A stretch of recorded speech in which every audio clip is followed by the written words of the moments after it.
Ekhart Tolle's A New Earth.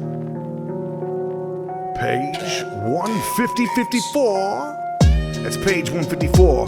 This is spiritual rap, beat by Fatcats. I'm gonna translate the text almost verbatim into the flow. One take, here we go.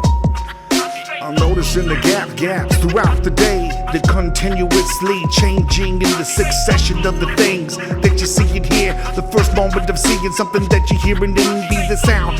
All more, but it's so unfamiliar. Before the mind, it interprets what you hear. Y'all can see, and then it really is usually a gap of attention.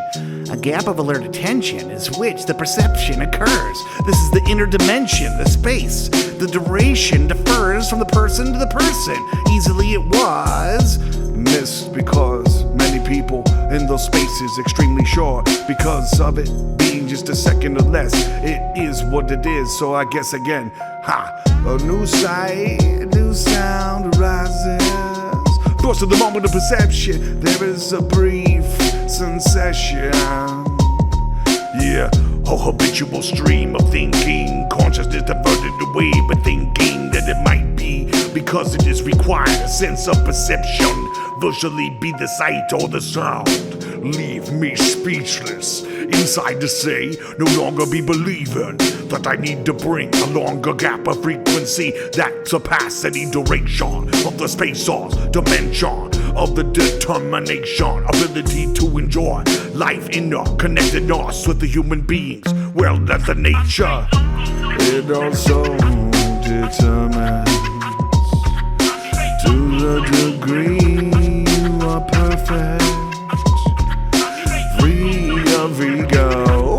Are you wearing a Speedo? That's pretty funny. Actually, it's kind of neato.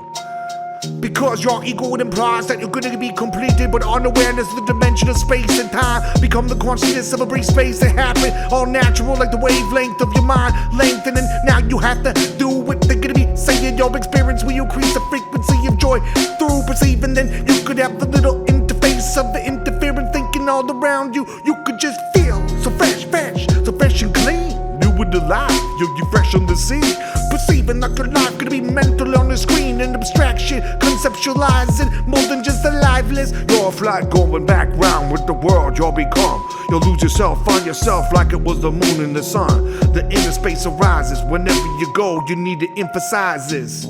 Your form identify, you need a Vigo, true or right. You have to really be touching briefly upon this, not your briefs though. Whenever you relinquish one of these behavior patterns, then the inner space emerges, becoming more true to yourself. Like, the ego seems if you were just losing yourself in opposite. Oh, okay. But back for opposites case, like Jesus already taught that you need to lose yourself. Then you find yourself, you want to be wherever you thought to be. But these patterns de-emphasize what you want on the level of the form. So you gotta be going back beyond the submerged fully to become less or become more. Yo, you gotta swarm. So we go to page 165, the openness of your mind. Here we gotta get some of these ways for people to be unconsciously trying to emphasize for days the form identity. Now they haven't learned enough for them to detect some of the unconsciousness, the patterns of yourself. Demanded recognition for the people that like y'all. Get it angry. Angry? No, I'm angry. Yo, maybe you're upset.